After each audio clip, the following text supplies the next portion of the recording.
not tell their leadership to stop in sight. Well, no, but it's Israel who's it's the Hamas who's sending the rockets. It's Hamas who's sending the rockets. It's Israel which is countering with the Air Force, with the strikes, which you acknowledge are in civilian areas because you blame Hamas for using civilians as shields. But it is, I've come back to this, it is disproportionate that there are more people suffering on the Palestinian side. Let me give you, I'm a jurist in my background, so let me give you the international perspective of that by international law.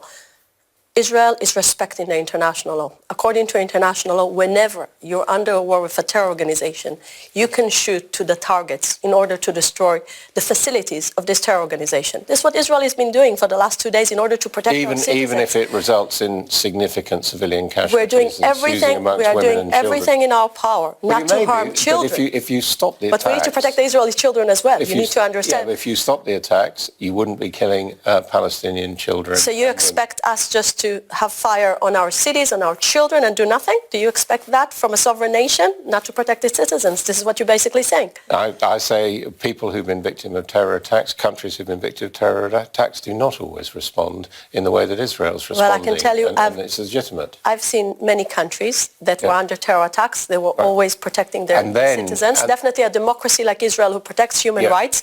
And one of the things we're obligated to do is to make sure that Israelis won't be under fire. Well, you say you're acting defensively, but there are those who say that this is a situation that was provoked by the Israeli authorities, by police going into the Al-Aqsa Mosque, by the use of stun grenades, by stopping the free movement in Jerusalem. I'm very happy you're mentioning that because I want to answer this question. Yeah.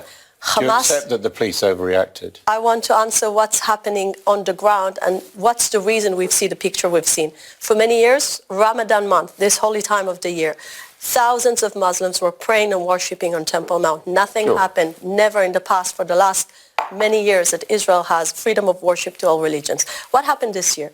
So the reason that we've seen this act of violence from Hamas is because of internal political debate between Hamas and the Palestinian Authority. The Palestinian Authority have made a decision to cancel... Wait a second, I'm not sure everyone is aware of the fact. What's the trigger? You said you wanted to talk about what happened in Jerusalem. I'm answering you, what's the political aim behind the violence? I'm asking you, on behalf of the Israeli government, would you accept that there was overreaction and indeed brutality by the Israeli police? Absolutely not. And I can tell you why. Because what is out of proportion is the incitement of Hamas leadership at the moment that is trying to take the leadership of the Palestinian people, and instead of seeing their leadership or the Palestinian Authority leadership calling to people to calm down and to stop violence, we see the opposite. We see them inciting people in Israel, the citizens of Israel, against Jews.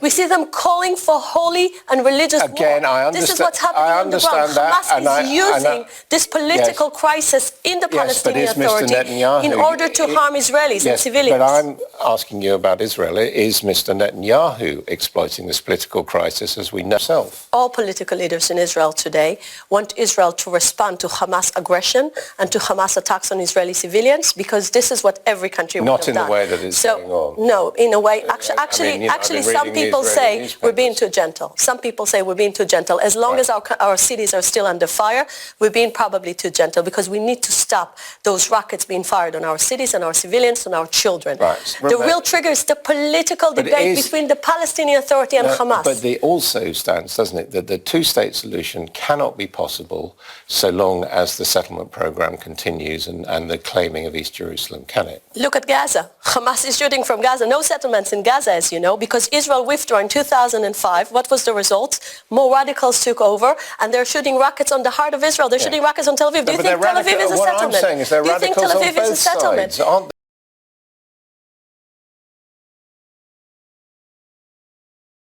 Hello everybody, this is Paul from Off Grid Desert Farming with Paul and Adrian. This is our news update for Saturday morning. This is May the 15th, 2021. So this war is escalating. It is not stopping. Israel has just made an announcement that they are declaring a war on terror to all Hamas operatives and terror operatives around the world. That includes Turkey, Qatar. Let me read you a little bit of this article. But this war is expanding, folks. I don't think it's going to quiet down. This says the Israeli leadership has ordered the country's secret services, the Shin Bet and the Mossad, to eliminate top Hamas officials inside and outside of the country.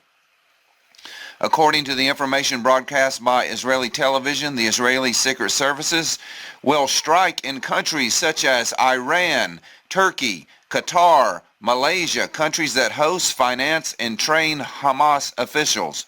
In fact, the Israeli military operation started 24 hours ago when 2 Turkish buildings were bombed in Gaza, one of the Yardamiti organization and one of the Tika organization that operates as a MIT centers in Gaza.